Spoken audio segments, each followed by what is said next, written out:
Bien le bonjour à tous, excellent réveil, bienvenue sur Canal, bienvenue dans la matinale. On se retrouve comme tous les week-ends, vendredi, samedi et dimanche de 9h à 10h30 ici, à partir du 21 boulevard des Martyrs, avec toute l'équipe que l'on salue et qui est en régie aujourd'hui.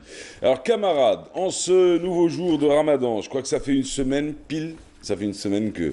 Ah non, ça fait un peu moins. Oui. Ouais, je pensais. Ça pourrait pas passer un peu plus vite en même temps, parce que ça. Ça, Enfin, ça d'ici. commence à chauffer, oui. Ah oui, ça commence à chauffer en termes de température, il n'y a rien à dire là-dessus. D'ailleurs, la météo, c'est dans quelques instants avec Frédéric Elchir. Et en ce samedi matin, des invités vont défiler sur notre plateau, des invités aux univers complètement différents. On va commencer avec l'Agora du livre, avec Abdelhakim Messiani, comme tous les samedis. Avec lui, aujourd'hui, il nous présente Nadir Assari pour nous parler de la future conférence, celle de mardi prochain. Ont-ils décidé, oui ou non, de changer Ouais, c'est ce qu'on a dit, Nadir Assari. Je ne sais pas pourquoi on me corrige. Est-ce que vous avez entendu? Tout à fait. Merci beaucoup. Je confirme. Très bien. Alors du coup, assez déconcertant d'ailleurs. Alors du coup, ce qui est sûr, avec Abdelhakim Messiani et Nadir Assari, on va parler de l'Agora du livre. L'Agora du livre va-t-il changer d'horaire? C'est peut-être la question du jour pour cette deuxième semaine du mois sacré de Ramadan. L'Agora du livre, vous le savez tous, qui va se dérouler comme d'habitude en plein cœur de la capitale. Ce sera l'occasion de redécouvrir les ouvrages de Nadir Assari ce matin sur ce plateau, entre Alger, un passé à la carte, ou encore Alger d'azur et de lumière, Alger des origines à la régence turque. Tout cela, on en parle aujourd'hui. Tiens, en parlant de la régence turque, on pourra parler sûrement des Ottomans, comme d'habitude, avec notre ami Abdelhakim Messiani et Nadir Assari. Alors du coup, aussi, on enchaînera tout à l'heure avec une escapade, une escale du côté d'Oran, avec Imen Mahrogras, et avec elle, retour sur la prise en charge des diabétiques pendant le mois sacré de Ramadan. Ça tombe bien, on en parle avec des spécialistes et des médecins autour de Imen Mahrogras ce matin. Alors aussi, retour sur un événement, on va parler d'un concert de musique folk. C'est un concert donc d'un duo Trimano. Le groupe, c'est le duo Trimano d'ailleurs. Alors deux invités sur le plateau, il y aura Vladimirov, Kalayan Kumanov et le troisième invité d'ailleurs, comme quoi, c'est Stanislav Bonnet. Alors, le troisième invité n'est pas artiste, il ne fait pas partie de ce duo, mais c'est plutôt le traducteur. C'est la Bulgarie qui est à l'honneur, Forcément, on parle du Festival culturel européen dans sa nouvelle édition. Il a d'ailleurs été lancé depuis hier déjà. Abdelhakim Ladjel, vous connaissez ou pas? C'est Hakim Dzer qui sera avec nous sur le plateau. On va parler du programme culturel de l'ONCI, l'Office national de la culture et de l'information, qui relance son programme pour ce mois sacré. Maya Amrani, comme d'habitude et comme tous les samedis, avec elle des invités sur le plateau, Cheikh Rakwider, Yousra Mebarki, avec elle on va parler de Reht Ramadan. Voilà, vous connaissez le programme. Bienvenue à vous tous, bienvenue sur Canal, bienvenue dans la matinale, bienvenue tout simplement dans mon jour d'Algérie. Et tout de suite, c'est la météo.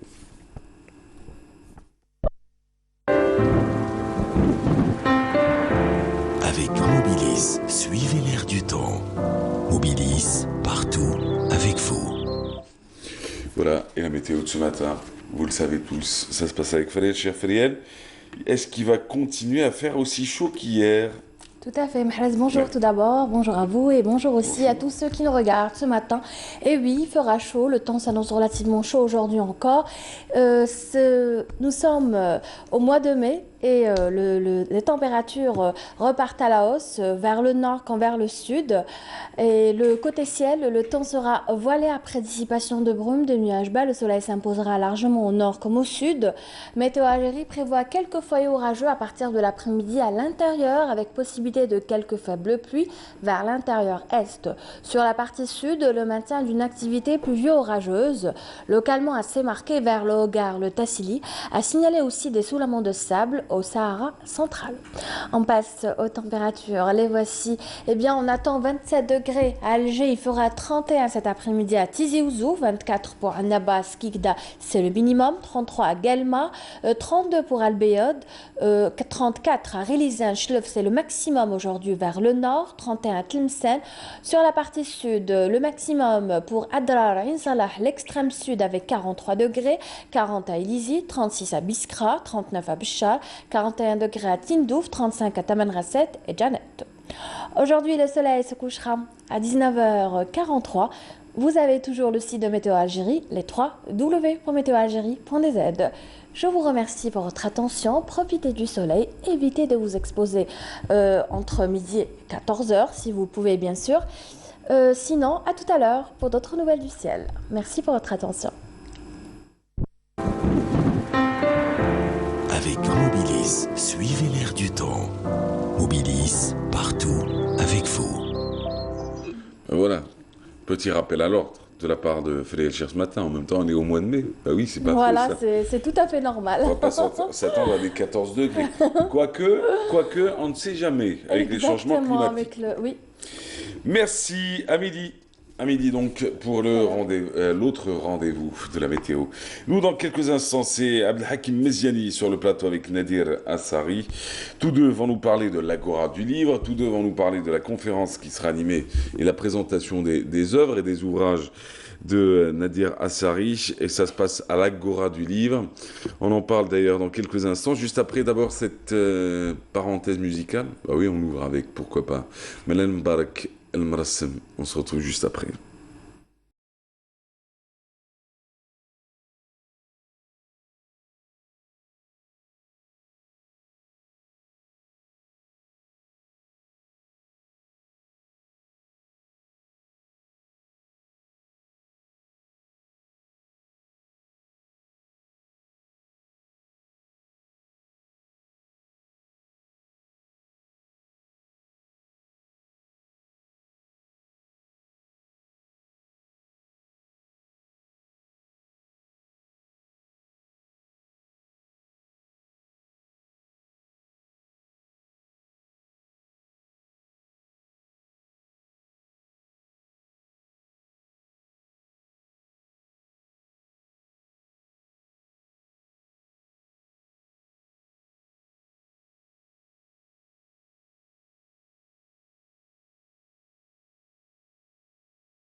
Voilà, c'était Naoul Bark sur Canal. Excellente matinée, bon réveillon ce samedi matin. Alger se réveille doucement, mais ceux qui ouvrent le bal vont nous parler de livres, de beaux livres en particulier. Abdelhakim Meziani, bonjour. Bonjour. Alors cette semaine, vous revenez sur le plateau avec Nadir Assari, bonjour. Bonjour. Bienvenue à vous. Merci. Bienvenue sur le plateau. Bon retour, j'ai envie de vous dire, sur le plateau. Merci. Vous êtes chez vous ici, en tout cas, vous le savez.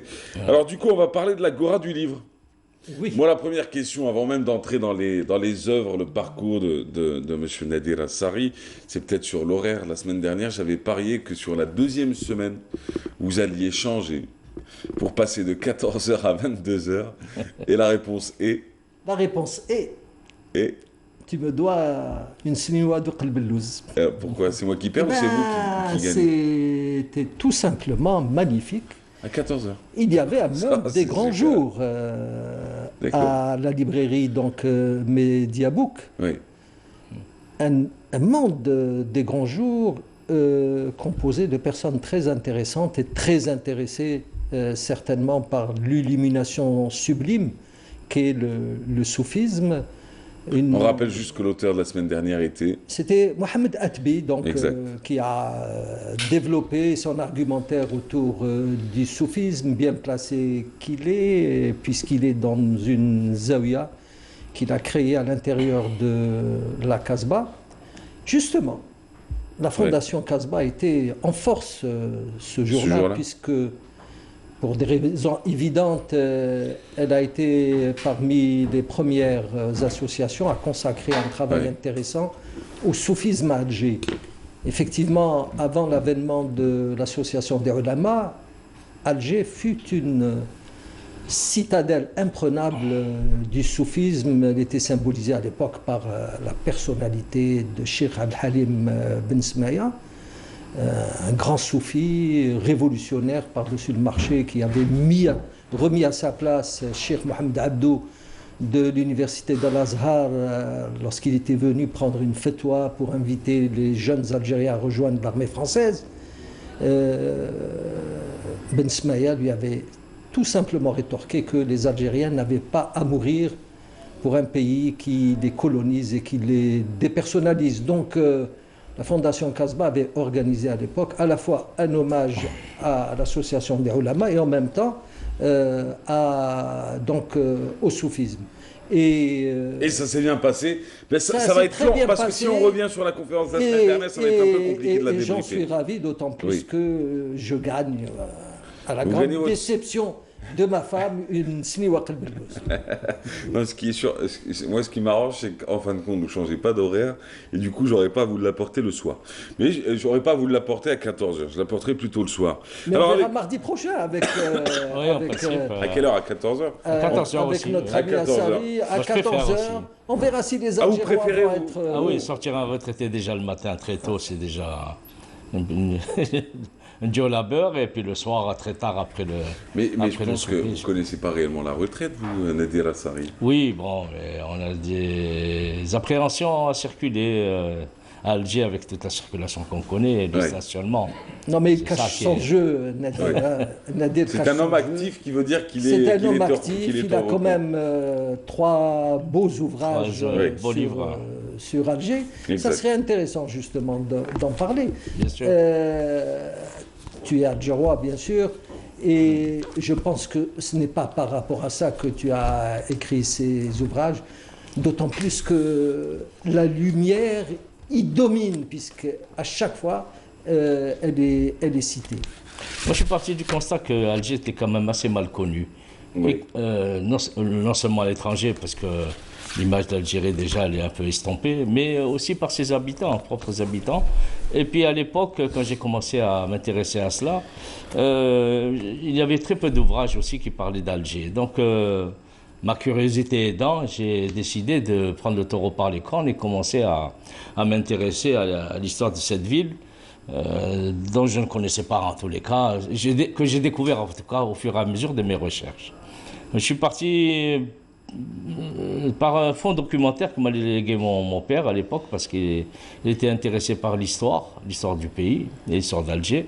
Donc il découpait à l'époque les articles qui paraissaient dans le Chab, je crois, qui paraissaient en même temps que le Moudjahid. Le Peuple. Ou le Peuple, plutôt, parce que c'était en français. C'était une édition française. Voilà, l'édition française. Donc il avait toute cette masse, et bon, j'ai commencé à les compulser, il avait quelques ouvrages. Et puis c'est là que la curiosité a commencé à s'aiguiser, et j'ai commencé donc à m'intéresser et à faire de plus amples recherches. Donc je suis allé chercher les fonds documentaires que j'ai pu trouver au niveau de la bibliothèque du Hamma. Bibliothèque nationale. Bibliothèque des Beaux-Arts. Et là, il y avait une très belle bibliothèque qui est conservée en l'état, elle est toute en bois, de très vieux ouvrages, très peu de consultants. Donc j'avais livre court pour pouvoir... Vous étiez chez vous, quoi. Comment? Vous étiez chez vous, quoi. Ah vous oui, étiez oui. Comme à la maison et seul en plus. Donc j'ai pu trouver... Donc, je ne sais pas si Madame Orfali est toujours... Enfin, à l'époque, elle y était en tous les cas. Bon, je crois que c'était... Elle veillait au grain. Elle veillait au grain en tous les cas. Et j'ai pu commencer donc à... Alors j'ai travaillé comme ça d'une manière un peu éparse, cherchant à découvrir les éléments fondamentaux et les symboles de la ville, les monuments. C'est par ça que j'ai commencé, donc leur histoire, leur date de création, les anecdotes qui entourent en tous les cas certains lieux, comme la rue Babazoun. Oui. Il y a la fameuse pierre qui a fait couler beaucoup d'encre. La pierre qui date de l'époque romaine, et c'est le seul vestige qu'on a pu trouver sur Alger qui peut attester que Alger était une municipalité romaine. Et cette pierre a une histoire curieuse. Elle a été découverte par hasard quand on a construit les voûtes de la rue Babazoun. Et puis c'est une pierre parmi les autres, on les a prises. Et cette pierre avait été à l'époque utilisée par un cordonnier, me semble-t-il, qui l'utilisait comme une enclume. Et sur une de ses faces, il y a le texte qui atteste, un texte romain, qui atteste que cette ville, que Alger était une ville, une municipalité, une ville romaine. Et donc, elle a connu beaucoup. Donc, quand les premières arches ont commencé à être construites, heureusement, l'écriture, le texte a été placé vers l'extérieur. Donc on a pu conserver en quelque sorte cette découverte. Et puis, dernièrement, il y a eu, je ne sais pas si c'est passé, une histoire assez rocambolesque, où on a commencé à casser les alentours de la pierre pour peut-être l'arracher, mais ça me semble quand même assez difficile. C'est ce qui a poussé un peu les autorités à maintenant l'encadrer avec à la protéger. Elle se trouve où aujourd'hui? Rue Babazoun, toujours vers le TNA. C'est au 22, je crois, de la rue Babazoun, où il y a la rue du Kaftan, l'extérieur du Kaftan. D'accord. Et elle est à l'extérieur. Et elle est toujours visible. Et on a essayé de la voler. C'est une révélation intéressante dans la mesure où on a toujours dit qu'interroger les pierres pouvait contribuer pour beaucoup à l'écriture de l'histoire, d'autant plus que la date de naissance d'Alger a toujours été liée à l'Empire ottoman, alors que c'est une ville donc c'est une ville qui date de l'époque romaine et certainement de l'époque des Phéniciens. Enfin, les historiens disent que c'est une ville enfin, il y a eu une population. Et dans les textes, on retrouve qu'il y avait une population au XIIIe siècle avant Jésus-Christ. Les Phéniciens sont venus en 1200, je crois. Et les Phéniciens donc, sont venus et ont parcouru la Méditerranée en installant des comptoirs au fur et à mesure qu'ils pouvaient commercer avec les populations locales. Et leur première arrivée, c'était au niveau de ce qu'on appelle Rusgunier, qui est l'actuel Tamentfoust.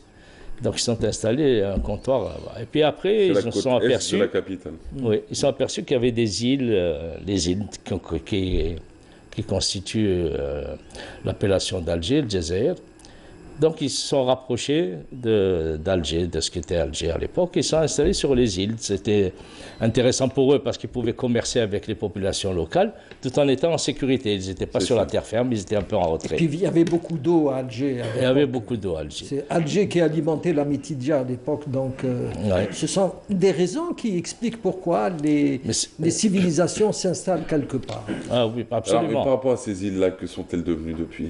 Bon, elles ont été construites actuellement, l'Amirauté. Oui. Construite sur le plus gros des rochers, le Peignon, je crois, c'est le plus gros. Et la jetée nord aussi, donc ils sont pratiquement absorbés. Il y a un petit îlot qui ont été raccordés au continent, quoi. Oui, mais ça s'est fait à l'époque de Kherdin. C'est Kherdin qui en est à l'origine. Il y avait là encore la mer qui séparait les rochers de la côte, de la terre ferme. Et Kherdin a construit la jetée qui porte son nom plus tard. Et il y a l'Amirauté qui n'est pas accessible au grand public, évidemment. C'était juste pour que les gens ne se disent pas qu'on va la visiter. Oui, il y a quelques privilégiés quand même. À l'époque, oui. Nous étions des privilégiés à l'époque, quand nous étions au sport nautique d'Alger. Quand il y avait le rowing, on pouvait... Donc, ce qui m'a un peu chagriné d'ailleurs, c'est d'avoir constaté un peu tard que le rowing comme le yacht club ont été rasés. Et c'est un élément de notre mémoire qui est parti. Surtout qu'il y avait un club d'aviron là-bas, que l'aviron, que le sport. Deux clubs. Le rowing club. Oui. Alors, il y a quelque chose qui est intéressant chez notre ami Nadir Assari, c'est que sa façon, son regard, le regard qu'il porte sur Alger, n'est pas très neutre dans la mesure où il est lui-même porté par d'autres dimensions. Nadir est à la fois un grand mélomane, comme tout citadin, et comme tout être humain qui se respecte, mais aussi quelqu'un qui s'intéresse beaucoup aux arts plastiques. Il peint aussi, donc c'est le regard aussi d'un peintre qui est porté sur Alger, notamment à travers les 3 ouvrages que tu as réalisés. Oui, j'ai en quelque sorte trois hobbies fondamentaux. Bon, l'écriture, qui est peut-être arrivée en dernier lieu. La peinture. Bon, j'étais à la bonne école à l'époque, j'ai eu de bons professeurs qui m'ont initié à cela. Peut-être un peu le fait que le père... Ça serait bien de les citer, par exemple. Une histoire de leur rendre hommage à travers une reconnaissance. Oui, bon, c'était au niveau du lycée, l'ex-lycée Bugeaud, donc Émir Abdelkader. Vous l'obligez à retrouver des noms qui datent de plus d'il y a 40 ans, j'imagine. Pardon, je sais pas. Les noms en question, ça fait plus de 40 ans que vous les avez connus. Ah oui, c'était en 56 quand j'ai commencé. En 56. Demandez-lui de se rappeler des noms maintenant. Couder, c'était. Ah bah ça va. Ah bah c'est très bien. Nous étions dans le même lycée. Ah oui. Et il y avait pour la musique, c'était Perrin. Le fameux Perrin qui était un grand saxophoniste à l'époque et qui nous a inculqué d'une manière assez particulière. Je me rappelle qu'il nous balançait quand on se trompait. Un morceau de bois, mais qui était en fait du bois extrêmement léger, bon, qui ne risquait pas de nous blesser. Qui a été remplacé par la suite par Mademoiselle Clément, qui était autrement plus douce. Je n'ai pas connu. Et nettement plus jolie. D'accord. Donc la peinture, j'ai fait quelques tableaux, m'intéresser au courant hyper réaliste, c'est-à-dire c'est presque de la photographie, que j'ai conservé à la maison en attendant.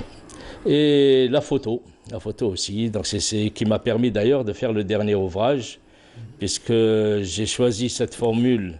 Alors le dernier c'est celui-ci. C'est celui-ci, oui. Alger d'azur et de lumière. Voilà, qui est édité par l'ENAG et qui a été sélectionné dans le cadre de Constantine, capitale arabe. C'est ça. Donc la photographie que j'ai choisie en dernier lieu parce qu'en quelque sorte j'ai fonctionné selon une trilogie. Le premier ouvrage, donc c'est traite d'Alger à partir de sa naissance jusqu'à la régence turque, comprise. Le deuxième, c'est la période coloniale à travers la carte postale. Et le troisième, c'est l'époque contemporaine. Mais l'image est assez intéressante parce que quand on regarde, c'est pas un point de vue de la capitale qu'on a l'habitude de voir. On a l'habitude de voir soit de la mer vers la côte, ou sinon le plus souvent, jamais derrière l'Horacie. Plutôt devant, ce que voit l'Horacie. Et c'est vous qui avez pris le cliché. Et ça, c'est un choix. Non, c'est pas mal. Qui a été fait par l'éditeur. J'avais fourni un certain nombre de photos. C'est un choix politique, convient-il de souligner, parce que une bonne partie de cette partie a été rasée aussi. Alger va en direction de la mer vers des horizons qui, j'espère, c'est très juste, fructueux et féconds. C'est très juste la remarque qui a été faite, parce que même les peintures de l'époque que j'ai pu constater, on voit Alger avec sa crête, avec la Casbah en haut, etc. Alors que vous donnez plutôt un regard d'Alger de l'intérieur vers l'extérieur, vers l'autre intérieur. Et c'est un peu par hasard. J'ai pris cette photo à partir de chez ma fille qui habite à ce qu'on appelle la Fonton, à Bouzarea, qui est tout à fait à la crête. C'est une super belle vue alors. Et elle a une superbe vue que j'ai découvert à ce moment-là. Oui. Et je n'ai pas hésité donc à prendre une photo que j'avais classée dans mes archives en attendant de pouvoir la diffuser. Oui. Donc j'ai choisi l'image. D'abord, le monde contemporain donne une place plus grande à l'image. Et puis j'avais déjà un peu, en quelque sorte, déjà retracé les éléments emblématiques d'Alger dans mes précédents ouvrages, donc leur histoire. J'ai préféré donc faire une petite synthèse au départ pour situer pour chaque quartier d'Alger, intramuros, je n'ai pas voulu m'étendre trop au-delà. Donc une petite synthèse de tous les éléments constitutifs du quartier, accompagnée des photographies des lieux, des monuments. Nadir, là, il y a une chose intéressante qui se dégage donc de cet ouvrage sur Alger, c'est le fait que Médina et villes européennes sont imbriquées. Oui. C'est-à-dire que contrairement aux idées reçues, la Médina ne sera rien sans le quartier dit moderne, de la même manière que le quartier moderne n'est rien sans son prolongement avec la Médina. Absolument. Ce qui caractérise, à l'heure qu'il est, la personnalité de cet Algérien qui, tout en tenant à ses racines, à ses sensibilités, disons, traditionnelles, n'en reste pas moins attaché donc à un devenir moderniste, à une ouverture, d'où la photo, à une ouverture sur le monde. Cet Alger qu'on a, comment dirais-je, quelque part phagocyté au lendemain de l'indépendance, cette citadinité qui a été mise en cage, j'ai l'impression que tu prends une sacrée revanche en mettant en scène une photo qui montre Alger résolument tourné vers la mer, vers l'universalité. D'ailleurs, c'est un certain nombre de reproches qui ont été faits pour les constructions récentes et qui, sans tourner le dos, mais en étant en quelque sorte de côté. Mais alors que c'est une ville qui a la chance d'être un amphithéâtre. Donc toutes les constructions ne peuvent être que vers la mer. Et il est regrettable que parfois on essaye de tourner le dos à cet élément qui est fondamental. Parce que Alger, c'est sa baie aussi qui la caractérise. Et il ne faut pas oublier que c'est peut-être la deuxième ou la troisième. Bon, ça dépend de l'état de chauvinisme des gens, mais il y a une dame qui est morte il n'y a pas si longtemps. On va finir avec ce point, si vous le permettez. De l'incendie en France. Oui. C'est une architecte, donc c'est la fille Benaziez de notre confrère Benaziez, justement, qui est partie d'un morceau, d'une ritournelle de musique chabi pour façonner un plan de réaménagement de cette baie d'Alger qu'elle considère merveilleuse, inégalée dans le monde. Et cette façon d'interpeller la mer, parce qu'il y a eu une coupure à un moment donné entre la mer et Alger. On tournait le dos à cette mer alors que cette mer était féconde, alors que cette mer était notre raison d'être à l'époque. C'est elle qui en quelque sorte a permis le développement de cette ville. Et puis on constate que jusqu'à présent, il y a très peu, quand on voit comparativement à Istanbul où le trafic maritime de proximité, il est très développé, alors que chez nous, rien n'est fait. Il a été pratiquement abandonné. Alors que ça peut apporter des raccourcis en temps extraordinaires pour traverser ne serait-ce que la baie. Au lieu de le faire en voiture, de le faire en bateau. Aujourd'hui, les Algérois n'ont pas l'impression d'habiter dans une ville côtière. C'est-à-dire qu'on croise très rarement la mer, si ce n'est une partie de la ville, effectivement, qui est très imprégnée par la mer. Donc on parle du côté d'Alger Centre et on va jusqu'à Bab el-Oued, mais par la suite, quand on regarde la bonne partie de la capitale, on a l'impression que la ville a été construite par ses administrateurs pour que nul ne puisse profiter de la mer. Quand on voit l'ampleur du port commercial, quand on voit l'ampleur de la partie amirauté, quand on voit en fin de compte ce qui est laissé pour les habitants de la capitale, si ce n'est sur la banlieue Est et la banlieue Ouest, où là on est vraiment dans des villages de marins. Messieurs, ce qui est sûr, c'est que ça nous donne envie de venir. Ce sera pour mardi. Et là, sans café, sans thé, sans calmeuse aussi. Ça vous coûtera pas cher d'aller voir M. Nader Assari. Et puis on finit avec la collection Enag. Algérie, historique, pittoresque et monumentale. Province d'Alger, le voici l'ouvrage. Ça m'a beaucoup servi pour le premier ouvrage. J'ai travaillé longuement sur Bergbrugger. D'ailleurs, il était responsable, je crois, du comité du Vieil Alger. Du Vieil Alger, oui. Il y a aussi Algérie, historique, pittoresque et monumentale, mais cette fois-ci pour la province consacrée à la province de Constantine. Ça, c'est le deuxième ouvrage, paru aux éditions forcément Enag. Et le troisième ouvrage, est-ce qu'on est en train de le voir? Exactement. Le troisième ouvrage, celui-ci est consacré à la province d'Oran et de Bonn. Donc ça va de l'ouest à l'est plutôt. Oui. Voilà, Bonn pour Annaba, Oran pour Oran. Ça, ce sont des collections qui ont été débusquées donc, par le directeur général de l'ENAG, je crois à Toulouse. Il y avait une vente aux enchères, donc il s'était empressé de les acheter et de le rééditer. Voilà pour l'histoire. C'est une très bonne idée de les avoir fait. Et je signale que ces ouvrages sont disponibles au musée des Beaux-Arts, bibliothèque du musée des Beaux-Arts. Et ils sont en vente donc à la librairie Mediabook, 26 rue Ahmed Zabana, ex-Hoche. D'ailleurs, j'ai déjà acheté le premier sur Alger. Oui, il vous manque les deux autres. Et il nous manque votre 4e ouvrage. En tout cas, on espère vous recevoir. Le 4e ouvrage, oui. Je vais peut-être quitter un peu les aspects matériels pour m'intéresser aux aspects un peu sociologiques de la citadinité algéroise. Et la question, vous y répondrez avec plus d'exactitude et plus de détails dès mardi 14h, ENAG, chez Mediabook. Merci Abdelhakim Meziani. C'est à moi de... Nadir Assari également. Merci. On vous souhaite en tout cas une excellente journée et une excellente rencontre pour mardi prochain. Quant à nous ce matin, on part à Oran sans plus tarder. Alors sans transition, on va parler de toute autre chose.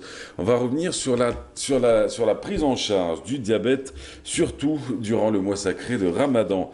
Celle qui nous en parle aujourd'hui, à partir d'Oran, c'est Imen Maharoukras et elle est accompagnée des spécialistes que vous allez découvrir sans plus tarder. Imen, bonjour. Oran, bonjour. L'antenne est à vous.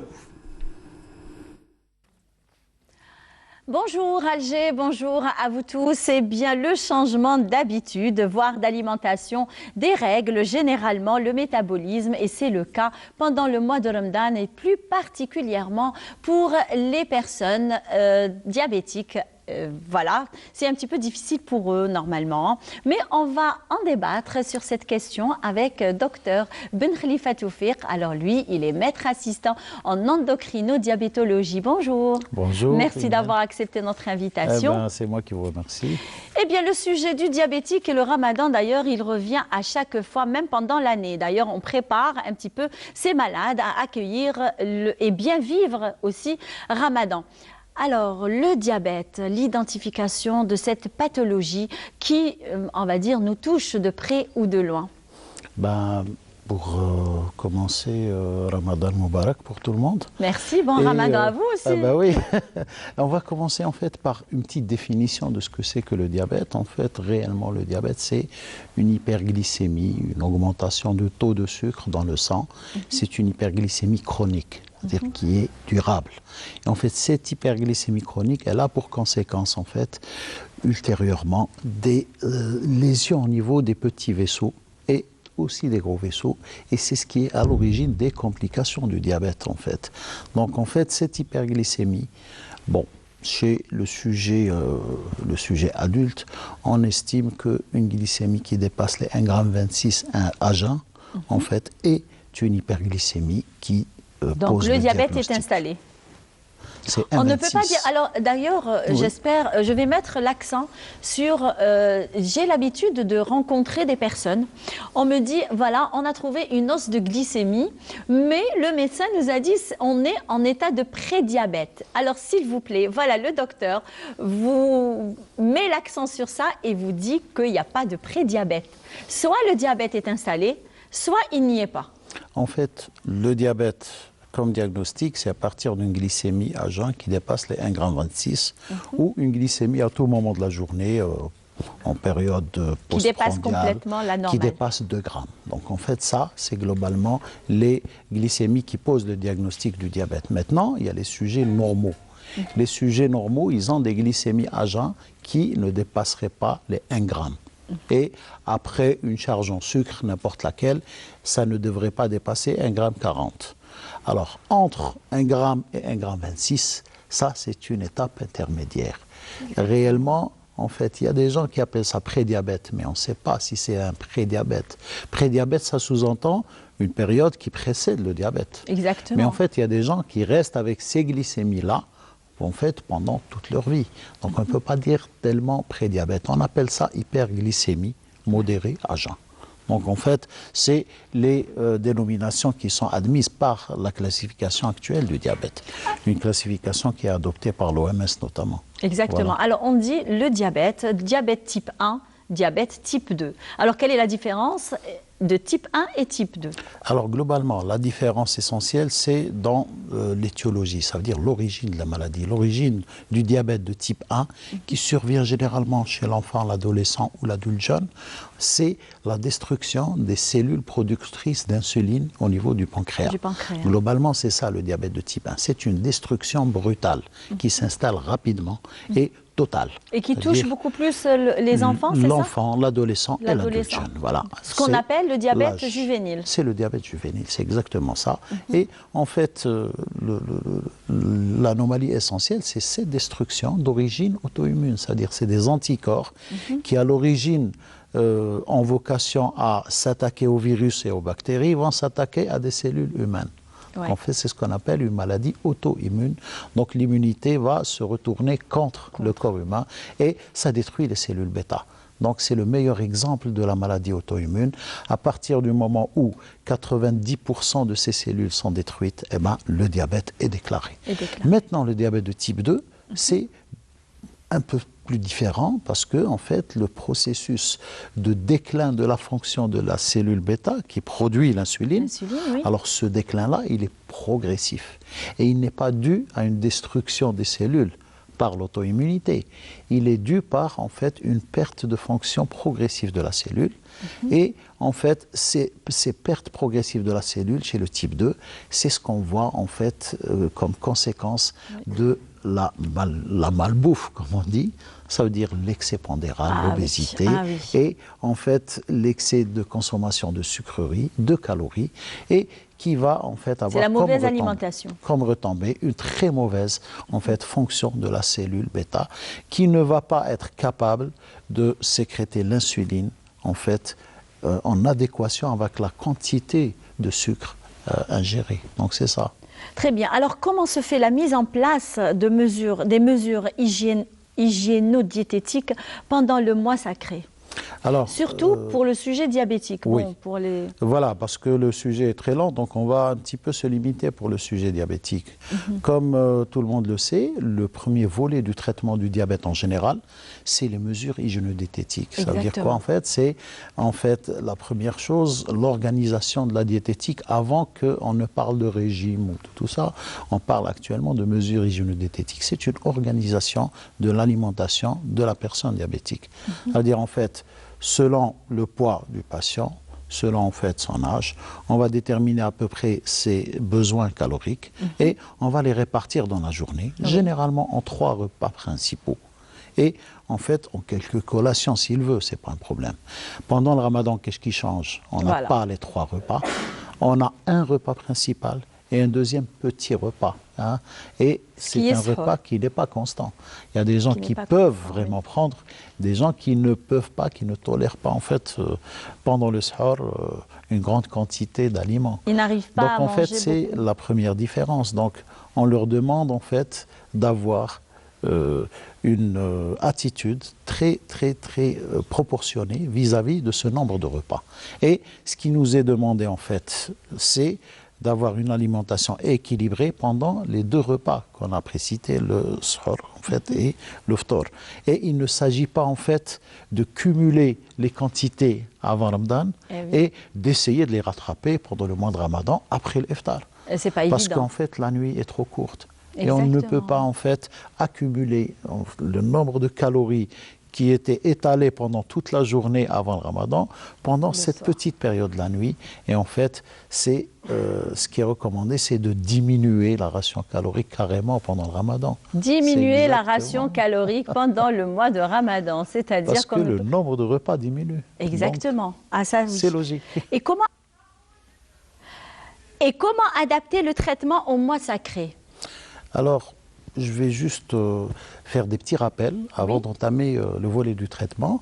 Vous savez qu'il y a 10 ans, c'est-à-dire avant l'année 2010, on n'avait pas de données objectives concernant les différentes attitudes des patients diabétiques pendant le Ramadan.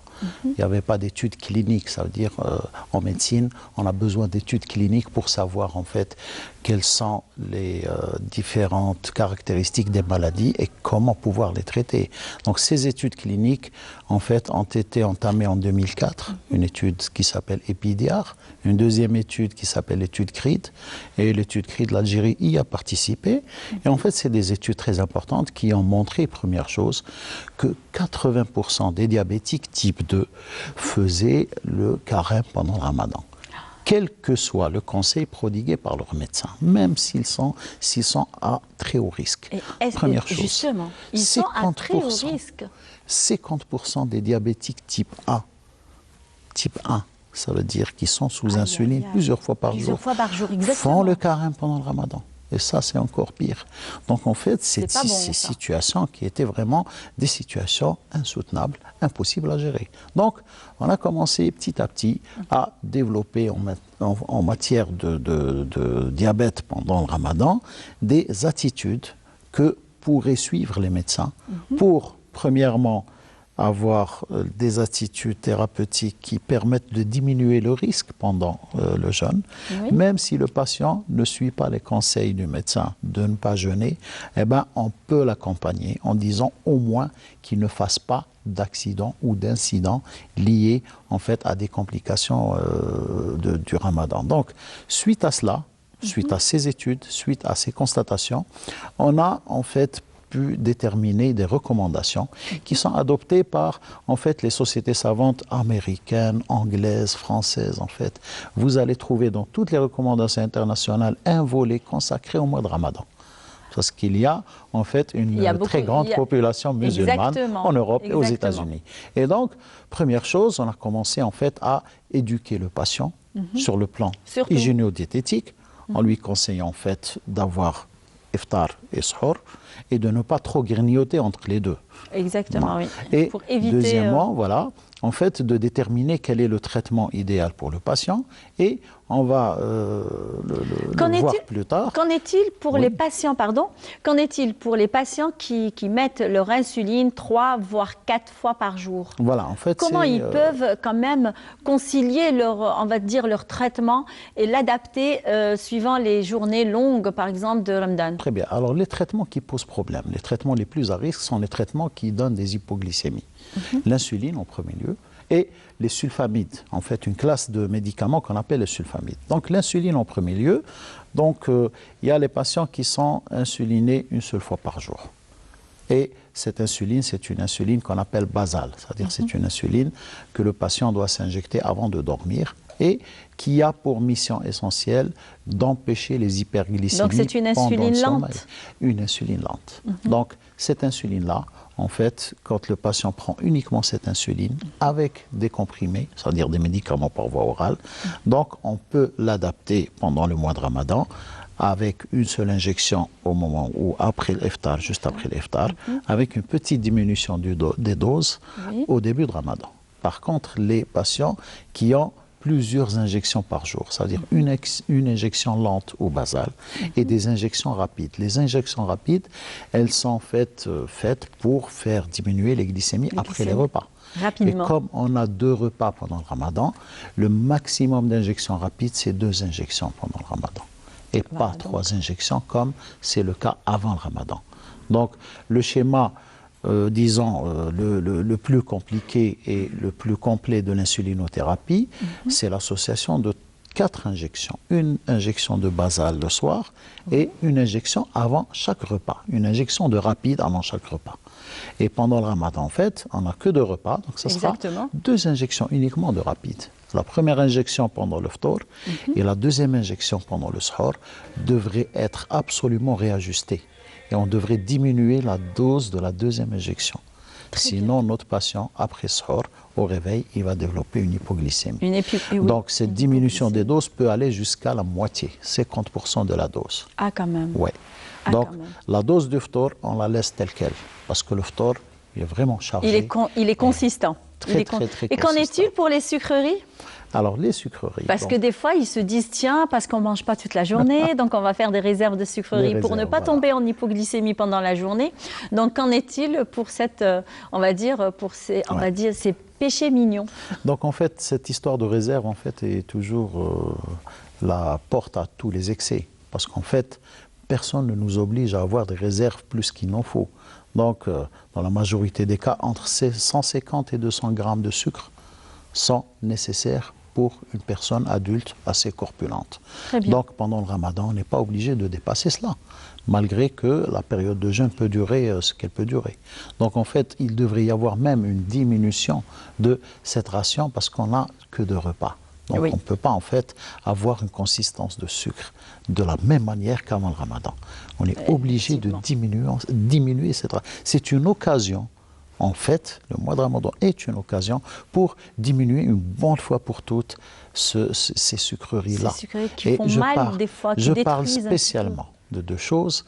Donc, tout ce qui est boissons sucrées, les sodas, les jus industriels. C'est plutôt des eaux fruitées, sucrées. Plutôt que jus, voilà. Qu'autre chose. Donc, voilà. Donc, si jamais on a... Au lieu de prendre un soda ou alors un jus sucré, on va dire industriel, donc on prend un bon fruit, bien frais. C'est le moment des fraises, il y a des bananes, il y a des pommes pour les diabétiques, c'est très bon. À titre d'exemple, vous voyez que 1 litre de soda, c'est 200 grammes de sucre.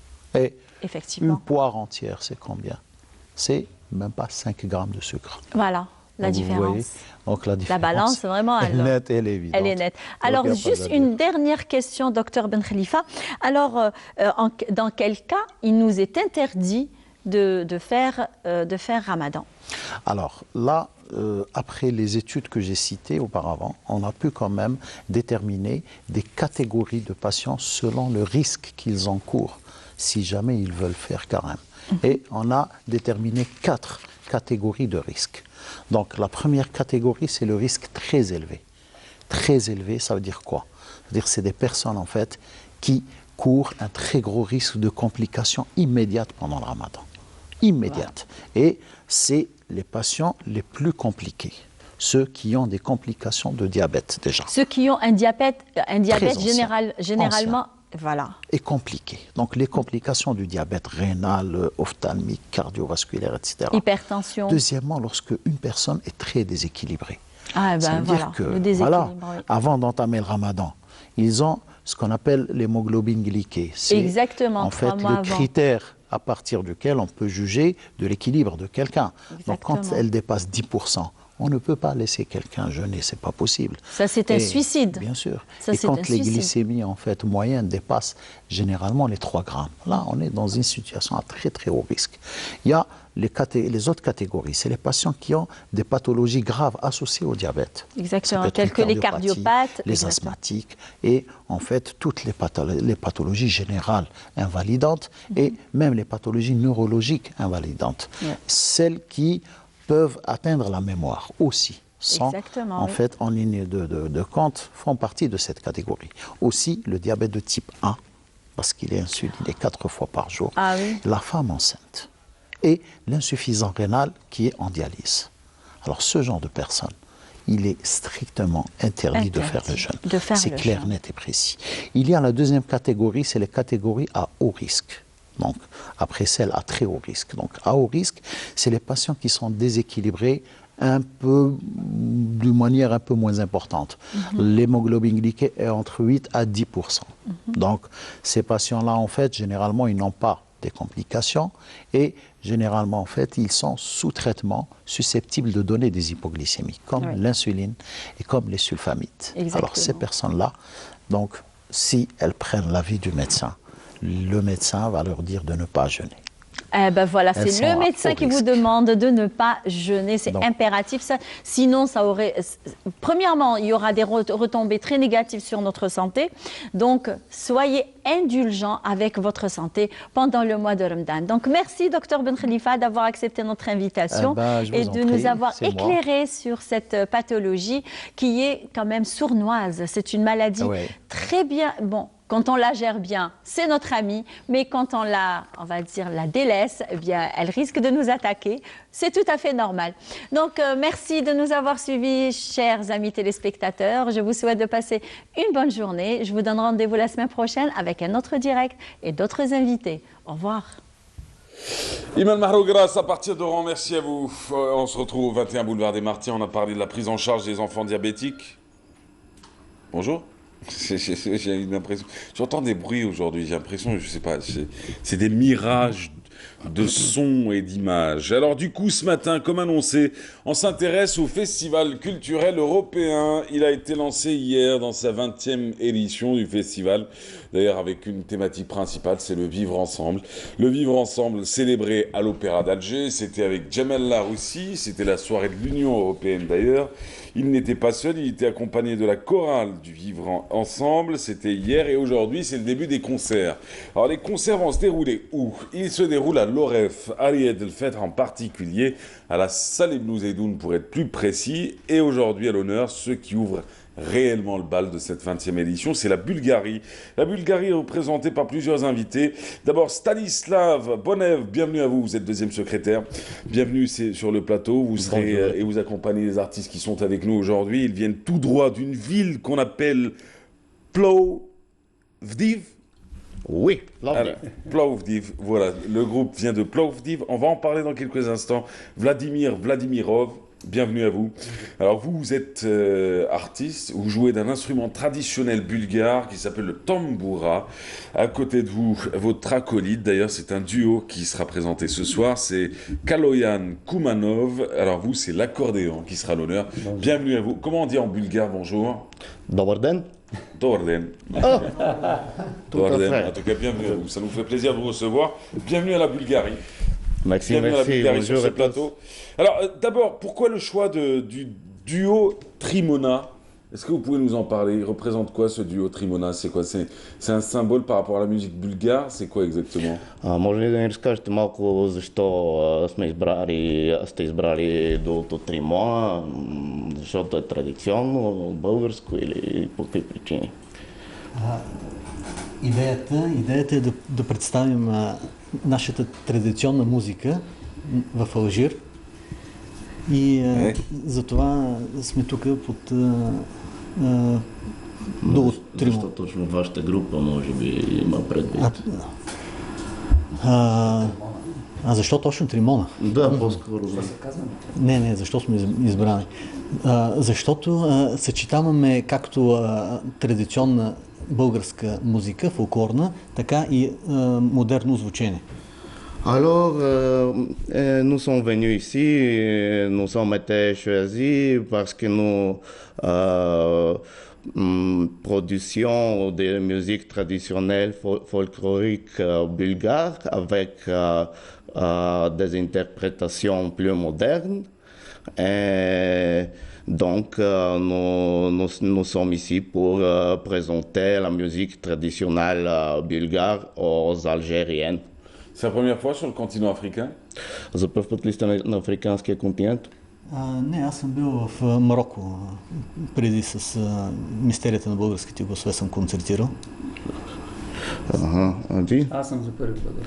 Alors, mon ami ici est déjà été à Maroc, où il a C'est beau, hein? Oui, où il a présenté une groupe fameuse, disons. Ouais. Pour Kaloyan, c'est la première fois en Afrique, oui. Alors, on veut peut-être écouter quel est le morceau le plus traditionnel que l'on retrouve dans le répertoire musical bulgare, que vous pourriez jouer d'ailleurs. Кое е най-традиционното парче от репертуара ви, което ще изсвирите? Ще представим, ние имаме много смесени размери, odd matters, т.е. които не са... Ще представим една ръченица. Типичен български танц. Ръченица. Ok, donc nous allons présenter une danse très traditionnelle bulgare called Racheniца. 7-8 beat. 7-8 beat.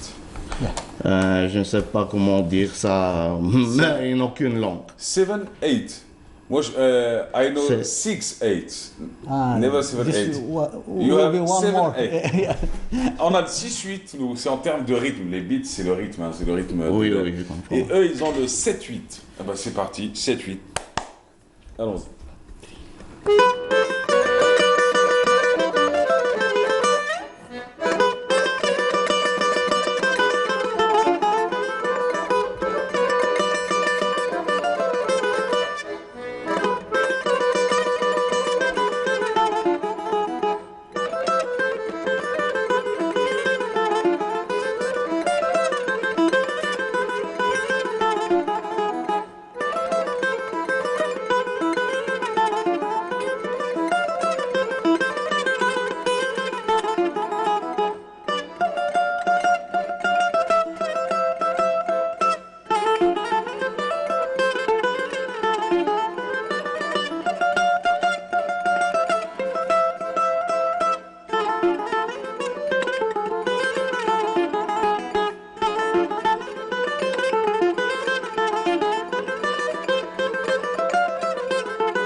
bravo. Merci.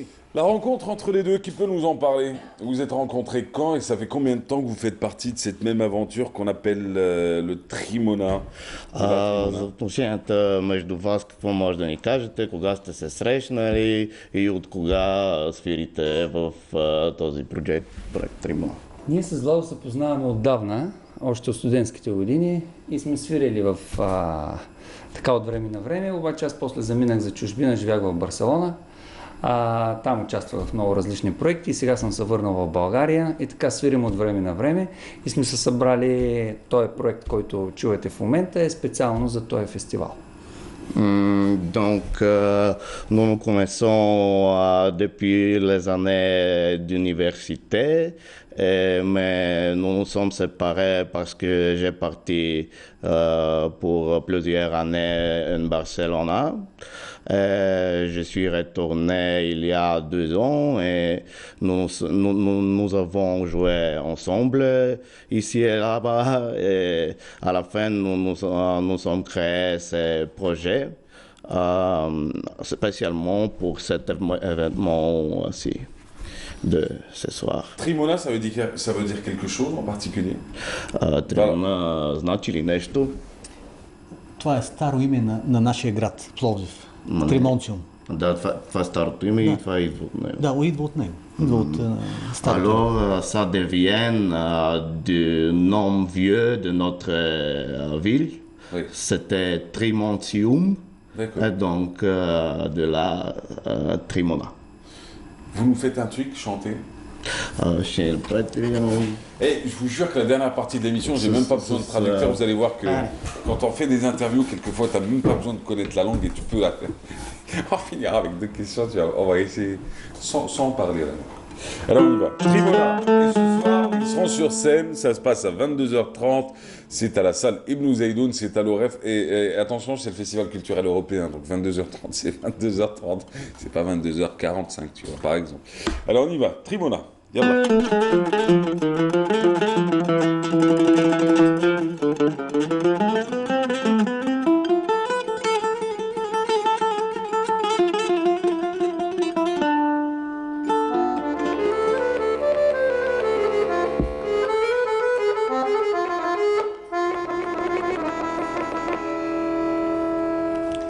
Седнах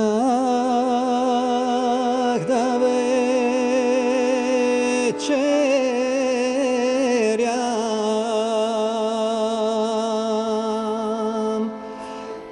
с моята свекърва, както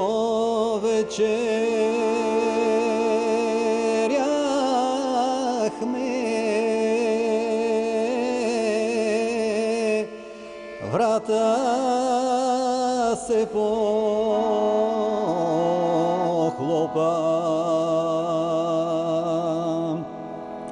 В дворите влезнаха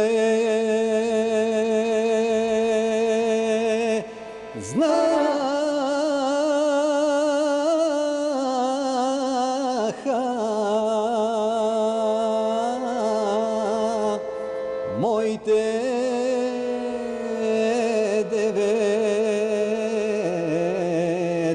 братя.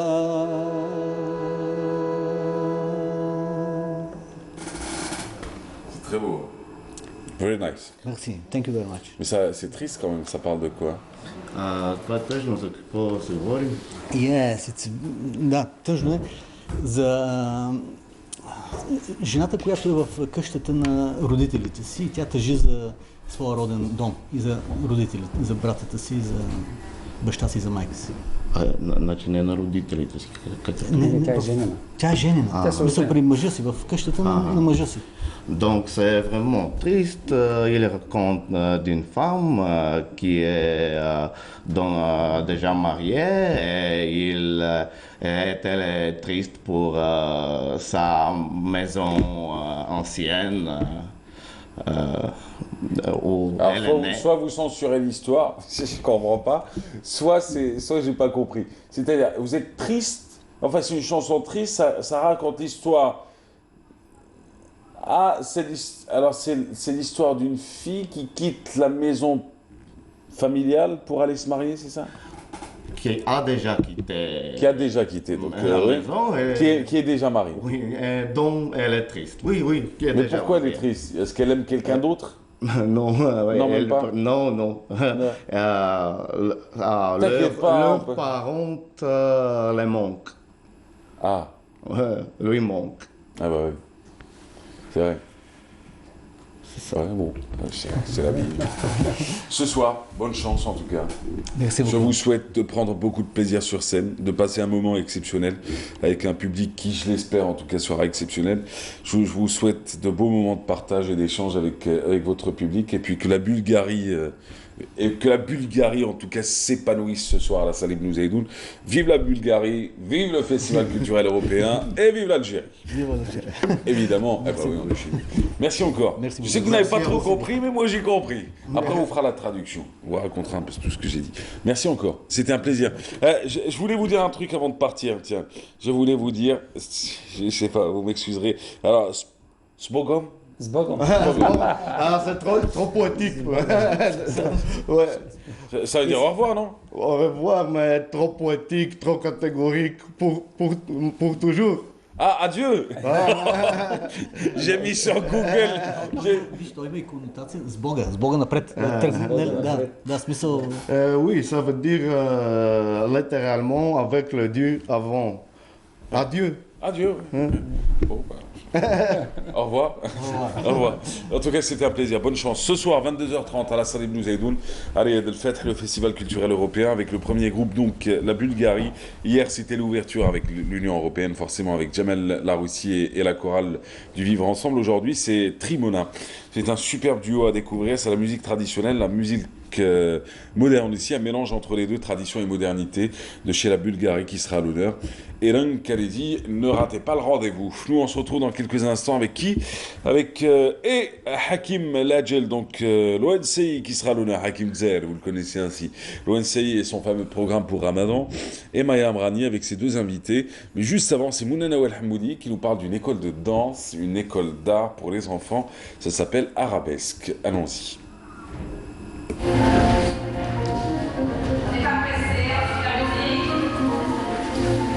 Elles ont entre 3 et 25 ans. Pour ces fillettes de l'école arabesque, la danse est bien plus qu'un sport. C'est une passion, un rêve. Une discipline où toutes les performances physiques et techniques sont mises au service de la beauté et de l'élégance. Certaines d'entre elles pratiquent la danse classique depuis plus de 20 ans. On commence.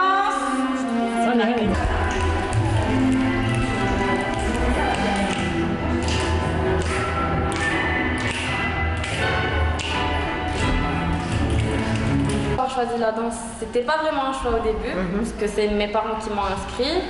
Et peu à peu, j'ai appris à aimer cet art et ce sport, parce qu'il nous apporte beaucoup.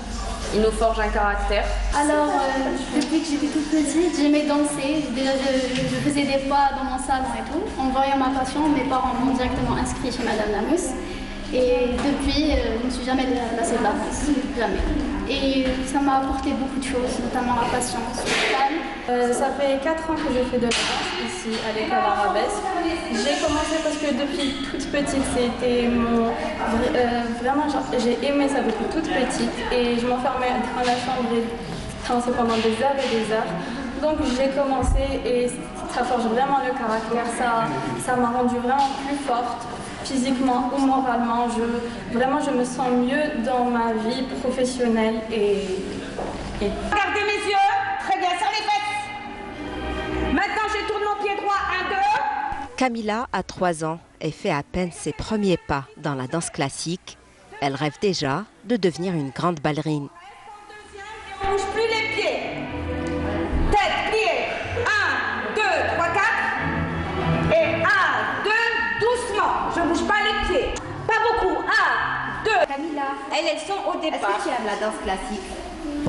Hein? Bien sûr. Qu'est-ce que tu veux devenir par? Oui. Qu'est-ce que tu veux devenir?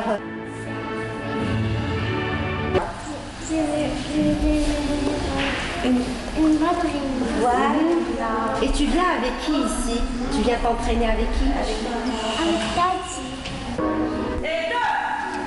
Une discipline qui nécessite des années d'entraînement, mais pour ces futures ballerines, le plaisir et la passion prennent le pas sur l'effort et la fatigue.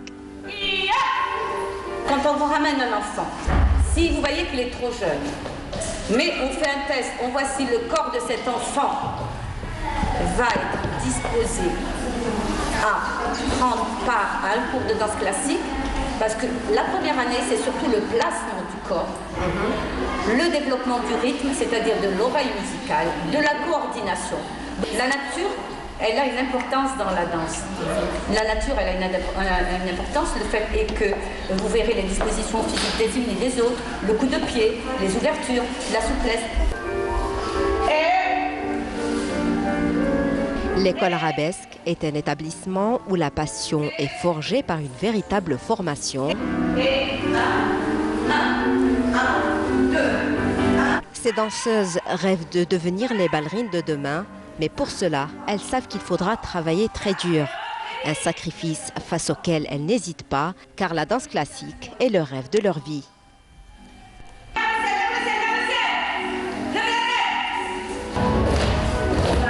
Voilà, l'école de danse, l'école d'art arabesque, rencontrée et racontée par Mouna Nawel Hamoudi. Alors ce matin, si vous ne vous aimez pas, allumez la télé, branchez-vous sur Canal, vous allez voir des confitures. Sauf que cette fois, elles sont inaccessibles religieusement, spirituellement et sociétalement. Alors du coup, bienvenue à Maya, bonjour. Bonjour Mahrez, bonjour à vous tous. Et ce matin, vos invités, c'est Issa Mebarki, vous êtes artisane, vous faites de la confiture. D'ailleurs, vous allez nous présenter un ensemble de produits avec des fruits, voilà, j'allais dire. Au naturel. Voilà, des fruits naturels. J'ai pas dit des fruits bio. Qu'on soit bien d'accord, parce qu'il y a le débat sur le bio actuellement. Tout le monde dit oui, j'ai acheté des patates bio, mais mon frère, il a mis des pesticides et des engrais. Même le shampoing, il devient bio. Voilà, donc il n'y a pas de réel bio, mais on va en parler. Vous êtes accompagné aussi de Shahira Kouider, bienvenue. Vous êtes présidente d'une association Femmes et Filles à domicile. Des filles de femmes à domicile. Des filles de femmes à domicile. Femmes et filles à domicile. Femmes et filles. Si, c'est des filles, des femmes qui restent à domicile. Tu vois, ils font ce qu'ils feront normal, quoi. Elles sont à domicile, tu commandes des trucs, des produits et tout. Voilà. Hakim Ladjel, bonjour. Bonjour, monsieur. Hakim Zer, comment ça va bien? Ça va très bien. Tranquille? Oui. Comment ça marche? Alors ça doit marcher, obligé, Inch'Allah. Comment va le... Vous aviez un van à l'époque, non? Parce que quand je dis, je parle du groupe. Hein. Et il est toujours? Oui. Il est toujours. Vous faites des tournées ou... Bah oui, prochainement. Prochainement? Oui. Avec Moïse? Un peu tout. Je suis amené. Hakim Ladjel, vous avez reconnu? Ouais, t'es plus à présenter en même temps. Vous connaissez le groupe Zer? Ah, Hizia. J'ai essayé. Hein. Ça va, sans confiture. Hein. Sans confiture. Hein. C'est les restes de la veille. J'ai imité, hein, et l'imitation n'est pas faite pour ressembler. L'imitation, elle est faite pour exagérer. Mais vous connaissez pas? Ils ont repris Hizia. Alors ça, fallait le faire. Oui. Dans les années 2000. 2000, hein? Dans les années 2000. Oui, dans les années 2000. Dans les années 2000. Ils ont un groupe qui a sillonné le pays. C'est un vrai groupe de rock. Un peu... Rock comment? Rock. Un peu rock, voilà. Très rock, et c'est un groupe qui a tenu longtemps. Voilà. Et d'ailleurs, mais aujourd'hui, vous êtes là en tant que conseiller chez l'ONCI, Office national de la culture et de l'information, qui a changé d'équipe depuis le départ de Ben Turki, l'arrivée de Wadahi, l'ancien directeur de Jil FM, nouvelle équipe donc qui arrive aussi, et qui fait son boulot. Hein. On va pas insulter ce qui a été fait au passé. Au contraire, ce qui a été fait a été fait, ce qui va être fait, c'est selon la nouvelle vision. On fait que suivre le... On va parler du programme. Ramadan, il se passe quoi? Vous êtes conseiller artistique. Tu es conseiller artistique. Ouais. S'il te plaît. S'il te plaît. Alors, ça, vous connaissez l'ONCI? Ben oui, vous êtes entouré des salles de l'ONCI, vous savez ou pas? Oui. Vous avez le Mouga. Il y a quoi encore? Il y a l'Atlas. Il y a l'Atlas, mais maintenant, c'est un peu élargi. Il y a l'Afrique, maintenant. Il y a l'Afrique. Serra Maestra. Ouais. On a beaucoup... Pas récupéré, mais en partenariat. C'est bien. Et maintenant, pour le Ramadan, on est sur 11 sites quand même, sur plusieurs wilayas. Alors j'ai été à Kharata, il y a eu une conférence et c'est déroulé dans une salle ONCI. Exactement. Elle était super belle cette salle. Elle est bien faite. Elle est bien faite, elle est toute récente. Et bon, on les appelle les bougiottes, on va dire. On va en fait, c'est bougie, voilà, exactement. Le mélange des deux. Était très fier de cet édifice-là. Très, très fier de faire visiter aux journalistes la salle de cinéma de... Le site, il est excellent. C'est ça. Maintenant, on est un peu partout. On est un peu partout maintenant. Même à Tamarasat pour le Ramadan. Tamarasat, Adrar. En fait, 11 sites. On est sur 11. Et c'est le rôle de l'ONCI, d'être un peu partout. D'être un peu partout. Culturellement, c'est normal. Mais de pas s'imposer, mais c'est son rôle de participer et de donner au maximum dans toutes les wilayas, quoi. Ouais. Oui, parce que nous avons besoin quand même de notre culture. Écoutez, même avant, la culture, c'est-à-dire même l'ancienne équipe de l'ONCI n'a jamais arrêté d'exercer la culture, même pendant la décennie noire. C'est bien, il ne faut pas arrêter, il faut vraiment travailler. Et la culture ne doit pas cesser. Il faut que ça progresse de plus en plus et donner au maximum. C'est-à-dire, Ramadan, même les gens de Tamarasat ou de Adra, ils en ont besoin. Ils ont besoin d'un Hakim Salhi ou de quelqu'un d'autre. Je ne sais pas, il faut des gens qui leur donne de la joie, de l'espoir. C'est ça c'est notre rôle. Moi, en tant qu'artiste, là où on m'envoie, je peux pas refuser. Oui. Voilà, c'est le rôle. Et c'est le rôle de l'ONCI. On doit être partout. Il faut exporter aussi notre culture, ça fait partie. Oui, bon, ça fait pas partie de l'ONCI, mais nous, alors déjà... c'est notre patrimoine. C'est l'agence algérienne pour le rayonnement culturel. Voilà. Oui. On ne sait pas qui est le directeur actuellement. Yahoubi avait laissé une décision qui avait été annulée au plus haut sommet de l'État parce qu'il fallait annuler l'ensemble des désignations. Et donc on ne sait pas si Ben Dahmach a pris oui ou non, vous ne savez pas ça? Si, je crois que c'est Ben Dahmach. Ah, il a été confirmé? Parce qu'il n'avait pas été confirmé, la décision avait été gelée. L'installation de l'ensemble des directeurs qui avait été décidée à l'époque avait été gelée. Maintenant, après, on ne sait pas. Si c'est Ben Dahmach, bienvenue à lui. Il saura très bien faire de belles choses avec l'agence algérienne pour le rayonnement culturel.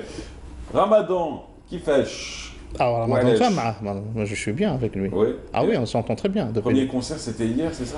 Premier concert, non, on a commencé le 8. Ah, vous avez commencé le 8? On a commencé le 8 à la salle Atlas, après maintenant, le 9 c'était à l'Afrique. Oui. Et maintenant on commence un peu partout dans les wilayas. Oui. Oui, c'est pas à partir de samedi, d'aujourd'hui. Oui. Voilà. Hier c'était vous, Imzad à l'Afrique? Enfin, Imzad c'était nous. C'est pareil, il n'y avait pas de monde. Oui, c'est normal. Vous savez que la salle Afrique, ça a été fermé pendant des années. Oui. Maintenant, on a ouvert la salle. C'est maintenant que l'activité commence et c'est vrai que les gens maintenant regardent, ils sont curieux, c'est tout à fait normal. Il faut communiquer maintenant que la salle... Il faut toujours annoncer aussi. Il faut annoncer, maintenant il y a le site de l'ONCI qui est actif. Il y a tout le programme. C'est quoi le site de l'ONCI? C'est onci.dz. Tout simplement. Très actif. Le problème de la salle Afrique, c'est une salle de cinéma. C'est-à-dire qu'artistiquement parlant, je ne parle pas de la sonorisation, je ne parle pas de ça, c'est que du matériel, c'est pas un problème. Je parle de logistiquement parlant, pour les artistes, c'est très compliqué de pouvoir se préparer. Il y a des petites loges où vous ne pouvez pas rentrer normalement. Il faut rentrer sur une chaise. Oh. Ouais, c'est. Ça a été refait. Oui, mais le problème, c'était pas fait pour ça là-bas. Si, quand même, nous, on a réaménagé un peu là. Ah, vous avez changé? Ah oui. Vous avez quoi, Moi, j'avais dit à l'époque, quand j'avais visité, il y a 2 ans, j'avais dit il faudrait qu'ils mettent des loges au niveau des escaliers. Non, on a fait une étude, même par rapport au son, par rapport à la lumière. On a bien équipé la salle en numérique, en lumière, tout ce qu'il faut, même pour les loges. C'est vrai que la salle, elle était un peu abandonnée. Je reconnais qu'elle n'a pas exercé pendant plus de 10 ans. Voilà. Et donc, de reprendre la salle et de lui donner une autre dimension, voilà, c'est pas facile, c'est au fur et à mesure. Oui. Mais il y a un beau programme riche qui peut drainer beaucoup de monde pendant déjà le Ramadan. Les loges, les loges, on a refait les loges, même les loges. Ah, donc il y a maintenant... Bien sûr, tu veux passer... Non, mais à la base, moi, j'ai pas tourné dans les loges. Mais sauf que j'avais visité, j'avais trouvé... Pas visiter les loges, il n'y a pas de souci. Allez, le plus beau concert, ce soir, il y a qui exactement? Je crois que c'est Samir Toumi aujourd'hui. Samir Toumi à l'Afrique? L'Afrique, oui. Ouais, et sinon, dans d'autres lieux? Demain, ça va être à la Mzil Kouddam, la pièce théâtrale. Oui. Et il va y avoir Babylone, il va y avoir un peu de... Ça, c'est l'Afrique? C'est l'Afrique, oui. Sarah Maestra aussi, je crois que c'est la Diamanel aujourd'hui. Oui. Et il y a le cinéma aussi. Oui. Sans négliger le cinéma pour les enfants aussi. Oui. Parce qu'on fait des séances de cinéma la matinée, pendant les week-ends aussi, oui. Et le soir aussi. Donc, un peu tout. Sarah Maestra, il y a plus cinéma et enfants que Oui, c'est Voilà. ça. Sinon, après, vous Chabi. dispatchez selon Voilà. les... Mais après, il vous l'a dit, hein, www.onci.dz, vous avez salle par salle, ville par ville, parce Wilaya qu'effectivement, par c'est wilaya, compliqué. voilà. Et wilaya par wilaya, parce que c'est vrai que c'est compliqué après de... Tu ramènes quelqu'un et puis tu dis, bon, khratat demain, il y a quoi Jijil après demain, il y a quoi Si, quand même, on est équipé quand même. T'es équipé. Ah, t'as téléphone. Maya Mrani, on va parler un peu de défis de femmes. Défis de femmes. Alors, oui, défis de femmes. C'est dur. Hein. C'est dur. Alors, défi de femmes, justement, nous allons en parler avec la présidente et puis une des adhérentes qui est là aussi, Madame Kuidri Shahira, qui est là. Et donc, il y a eu une exposition au Bastion 23. Vous voyez, vous n'êtes pas le seul à ne pas vous exprimer facilement ce matin. Moi aussi. Ah, vous pensez que je parle pas facilement? C'est ma manière de parler, tout quoi. Oui, c'est bien. Allez-y. Alors, au Bastion 23, oui. Il y a eu des exposantes qui sont membres de défis de femmes à domicile. Ces femmes actives chez elles font des merveilles. Elles sont dans l'artisanat, elles sont dans l'art culinaire, dans la pâtisserie, dans la couture, dans tous les domaines, pour ainsi dire.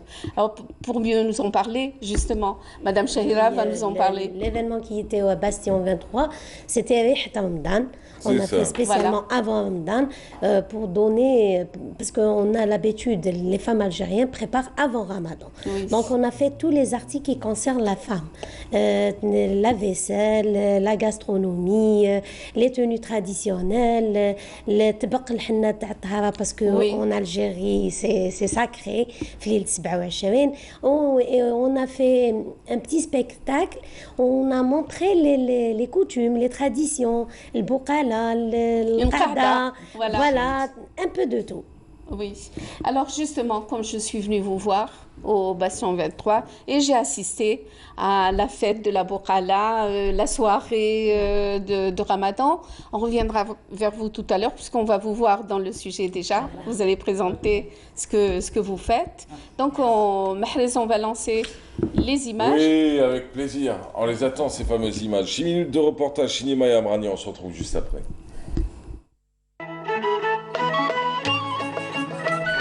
Une expo-vente réunissant un groupe de femmes ayant la même passion, le goût de créer. Grâce à l'association Défis de femmes, ces femmes pourront sortir de l'ombre et enfin se faire connaître.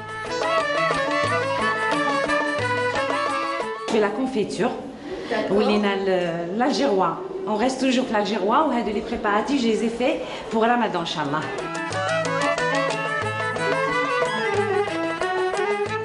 L'amitié, le partage, la transmission et le savoir-faire, c'est ce qui motive ces femmes au foyer.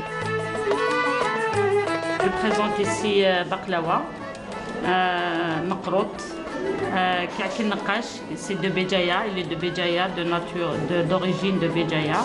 Vous êtes d'Alger ou de Béjaïa? Je suis de Béjaïa d'origine, j'habite à Alger. L'objectif principal est de reconnaître les femmes algériennes artistes qui récupèrent, mettent en valeur, transmettent et pérennisent nos traditions culturelles.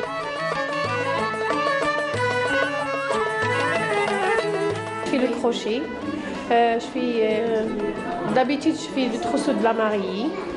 Cette fois-ci, on a fait le thème de Rihat Ramadan. J'ai fait beaucoup de choses que les femmes algéroises les utilisent dans leur table du Ramadan ou du thé. On a fait des sous-plats, sous-verres, des tbaq pour le pain. On a fait des assiettes et des plats et des boîtes à gâteaux. Bon, on a essayé de faire plusieurs choses variées. Je suis toujours avec l'association et j'ai exposé plusieurs fois avec eux. Et cette fois-ci, on est au Bastion 23. On a fait le thème de Rihat Ramadan. Ces expositions ne sont qu'un aperçu de l'intelligence créative dont les femmes peuvent faire preuve. C'est une qada spéciale Ramadan. On va parler des coutumes des Algériens au mois de Ramadan. Oui. Et c'est une exposition organisée spécialement avec Ramadan, sous le thème de Ramadan, parce que c'est la période de Ramadan. Alors on a profité de l'occasion de faire une petite exposition qui concerne la femme algérienne, car on sait que la femme algérienne, elle prépare à l'avance. Donc il y a la vaisselle, la déco de la cuisine, un peu de tout. Et ces femmes qui sont présentes avec nous, ces jolies femmes, sont les artisanes des filles de femmes qui ont des doigts en or. Tout à fait, des doigts de fée. Oui, voilà. Et c'est elles qui ont fait tous ces articles. Je vous présente les adhérents de cette association. Mahna Kalima Mouhou, gâteau oriental. Nassima Fez, gâteau sec prestige. Ça, c'est notre mannequin qui présente les tenues du styliste, monsieur. Oui, monsieur Barahim Amimoussa. Très bien. Qui nous a accompagnés dès le début de l'association.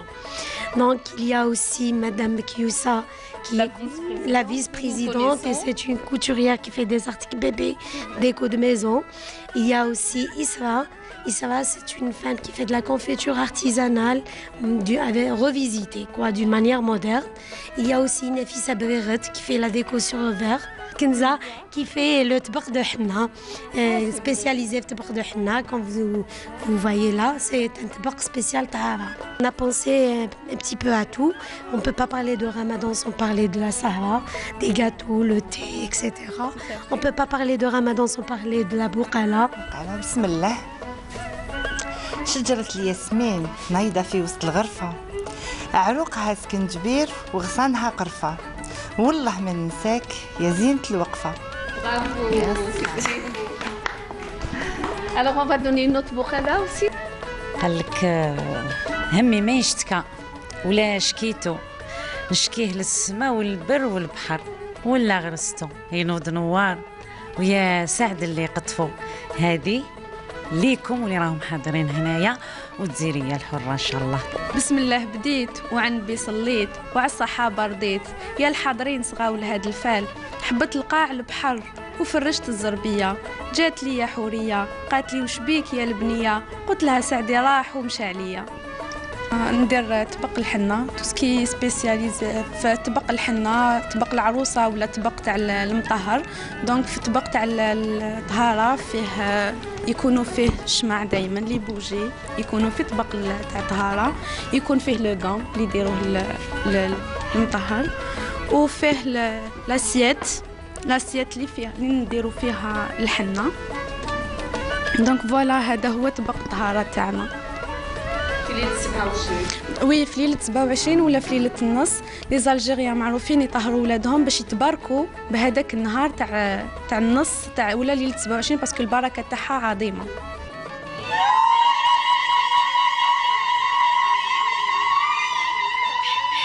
حنا يا حنينة وحنا جابوها العرب، وحنا جابوها العرب، يربطها سيدي وليدي بخواتم من الدهب.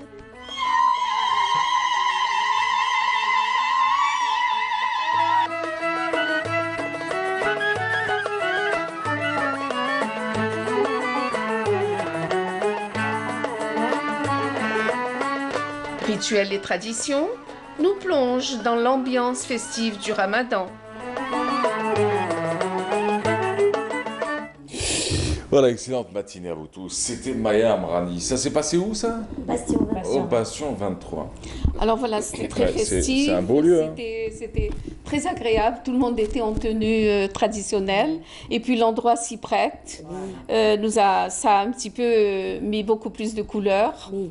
Et bien sûr, on a rencontré beaucoup de femmes, des artisanes courageuses, avec plein d'idées, de créativité. Elles ont plein de très belles choses à présenter. D'ailleurs, on doit continuer à les présenter. Et ces femmes-là ont besoin de sortir un petit peu de l'ombre et d'aller vers la lumière. Donc, Madame Yisra, qui est là et qui a participé aussi. Oui, alors, je voulais poser d'abord une question. Comment vous faites pour découvrir ces femmes? Bon, généralement, c'est par Facebook. La majorité des femmes de Défi de Femmes, on s'est rencontrées par Facebook. Ah, d'ailleurs, d'accord. Défi de Femmes, c'est créé à l'intermédiaire du Facebook. Donc elles ouvrent une page, elles annoncent Voilà, ce qu'elles font. généralement au début on était un groupe sur Facebook qui était les meilleures vendeuses de Facebook. Puis on a eu l'idée de faire une association. Et c'est à partir de là que j'ai commencé à contacter toutes ces artisantes. Dès que je vois une page ou là une personne qui fait quelque chose de bien, je lui propose et elle s'adhère à l'association. Et ça vous permet d'organiser donc une exposition valable, voilà, assez... parce que à l'intermédiaire de Facebook, j'ai vu qu'il y a beaucoup de femmes qui ont du talent et qui passent inaperçues. Oui. Alors, Madame Isra, comment vous faites tout ça chez vous? Vous avez fait des sucettes, vous êtes spécialisée dans tout ce qui est produit au naturel. Confiture, à base de fruits. Tout ce que vous voyez ici, c'est de la confiture. Est-ce que vous pouvez soulever juste un peu, incliner Qu'on juste puisse, un peu voilà, oui, que la qu'on caméra puisse voir à la puisse, caméra, parce que là, on ne voyait rien. Toujours. Voilà. Alors, vous Donnez-moi. montrez les sucettes parce que c'est à voir. Dieu, j'ai vieilli, moi. Alors là. Voilà. Allez-y, continuez à parler parce qu'il nous reste quelques minutes. Alors, les sucettes. Les sucettes, j'ai pensé aux enfants pour qu'ils mangent sain.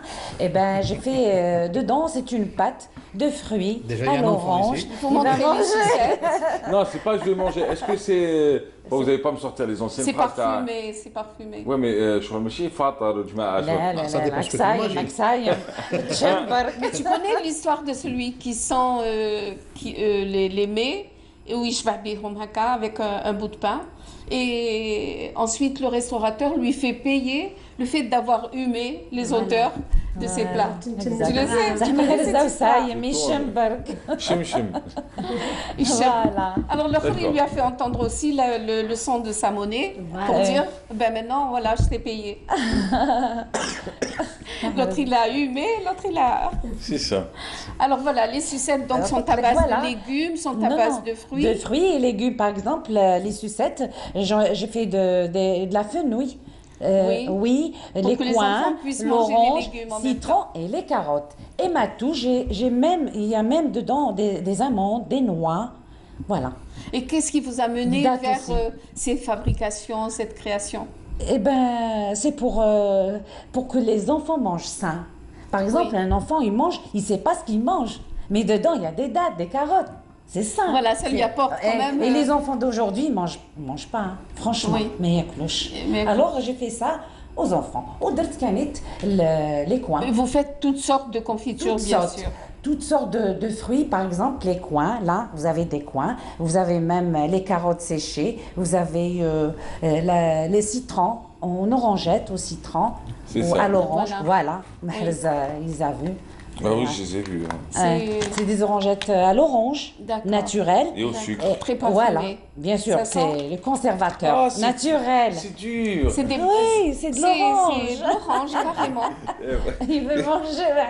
Non, après, là, moi, Inch'Allah, à 10h42, je change les doigts. Je vais rajouter encore 2 minutes, pas dans les couloirs avant de partir. 10h42, je serai sous ma couette. Ah, oui. Et là, vous avez du chocolat que vous avez fabriqué aussi. Et ben dedans, il y a aussi de la confiture. Par exemple, ici, avec la fraise, les fenouils, les carottes et les coins. Ah bah, très bien. Très bien. Différents fruits. Voilà, vous avez une page Facebook. Oui. Ça s'appelle Confiture à l'ancienne de Isra. De Isra. Et vous? Défi de femmes à domicile. Défi de femmes à domicile. Défi, hein, C'est pas le des défi. et On filles. a lancé le Non, défi. c'est un défi. Merci Maya. Ce soir, on rappelle un des concerts. Sametoumi à l'Afrique, à la salle L'Afrique, la grande salle.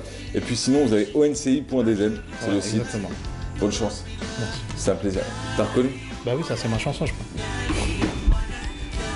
C'est halal de danser Ramadan ou Je me rappelle.